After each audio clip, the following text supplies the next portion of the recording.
بسم الله الرحمن الرحيم. السلام عليكم ورحمة الله وبركاته. كلنتي وعنا وناكسن dadkana daawanaya ku soo dhawaada warkaas ama kulan TV qodobadaad ku daawan doontaan waxa kamid ah ujeedadan waxay ahayd hawl aan wadna muddo oo ku saabsanayd Shariif Sheekh Ahmed ayaa sheegay in sababtu uu tagay Jowhar ay tahay xalinta khilaafaadka hareeyay maamulka Hirshabelle Somaliland oo shuruud ku xirtay la shaqeynta xafiiska qaramada midoobay ee Soomaaliya dabli hubaysan ayaa laba qof ku dilay isgoyska dabka ee magaalada Muqdisho xilli ciidamada ammaanka ee dawladuna ay sheegeen inay dileen qof ka mid ah dadka weerarka soo qaaday weerar mindi loo adeegsaday dad badan ay ku dhinteen ayaa ka dhacay dalka Canada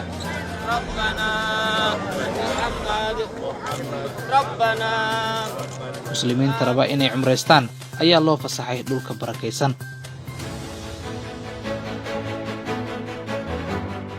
qodobadaasi kuwa kale wararkeena ku daawan doontaan u diyaar garooba warkeena oo dhameystiran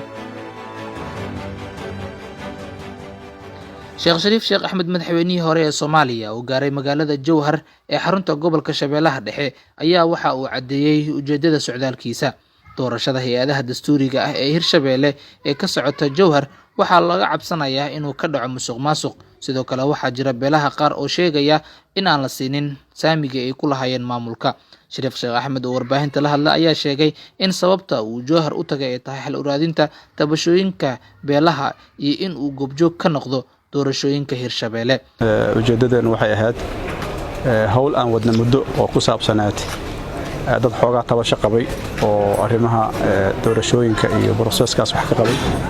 oo wadada aan la wadnay oo aan meel fiican soo gaarsiinay rabna inaan maamulka soo gaarsiino in mataqaana arintaas si nabada lagu soo dhameeyo maxaa yeelay saa ogtihiin dalkan Soomaaliya guud ahaanba waxa uu ka soo daalay conflict iyo kala duwanaansho in la isdhageystana waa muhiim mararka qaar hadii la wada hadlaana xal ku yimaada marka in intaan doorashada la gelin in mataqaana arrimaha taagtaagan la soo dhameeyo runtii meel fiican in soo gaarin marka waxaan rajaynaynaa inaan ku guuleysano anaga ujeedada aan leenahay waxay tahay inay wax dhisma ay ku dhismaan nabad maxaa yeelay hadda iyadoon colaad jirin oon kala ra'yi duwanaansho jirin yaad ogtihiin inaan meel dheer la gaarin marka waxa meel lagu gaari karo waa nabadda in la kala aragti duwanaadana waa shay dabiici ah laakiin waxa muhiim ah dadku inay awood u leeyihiin inay wada hadlaan heshiiyaan hore u socon karaan dabli hubaysan ayaa rasaas ku furay ciidamo ka tirsan dawladda Soomaaliya oo ku sugnaa isgoyska dabka ee magaalada Muqdisho wararka waxa ay sheegayaan in weerarkaasi ay ku dhinteen laba qof oo ka tirsanaa ciidamada ammaanka ee dawladda wararka waxay intaa ku darayaan ciidamo ka ag dhawaa goobta uu wax ka dhacay in iyagana ay toogteen qof ka mid ah ragga weerarka soo qaaday Somaliland ayaa sheegtay in la shaqeynta qaramada midoobay ee xafiiska siyaasadda ee Muqdisho ay shuruudo ku xirayaan Somaliland ayaa qaramada midoobay ka dalbatay inay ula macaamilaan sida dal kale oo ka madax banaan Soomaaliya si ay ugu laabtaan go'aankoodii ay ku joojiyeen dhammaan howlaha qaramada midoobay ee ka waday Somaliland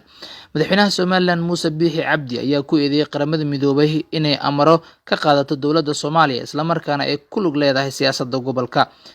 Biixi ayaa sheegay in wakiilka qaramada midoobay ee Soomaaliya James Iswam uusan matalin Somaliland laakiin ay soo dhaweynayaan cid kasta oo si ixtiraam leh ula shaqeynaysa qaramada midoobay ayaa dawladda Soomaaliya la saxiixatay heshiis wada shaqeyn si loo gaaro nabad iyo xasilooni ka dhalata gobolka oo dhan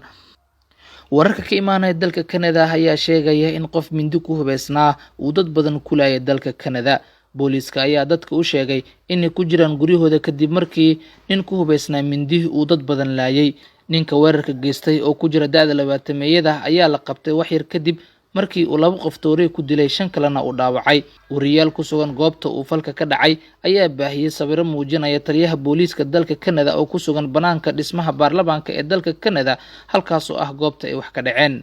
muslimiinta doonaya in ay cimreystaan ayaa loo fasaxay dhulka barakeysan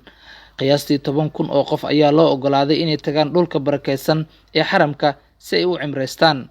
wasiirka wasaaradda xajka ee Sacuudiga ayaa sheegay in muslimiinta caalamka hadda loo ogolaaday inay cimreystaan kadib markii muddo 7 bilood ah uu xanibnaa xajka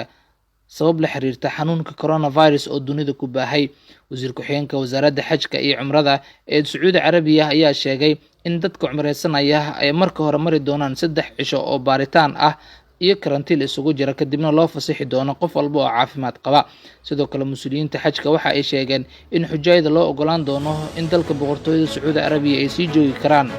10 cisho oo kale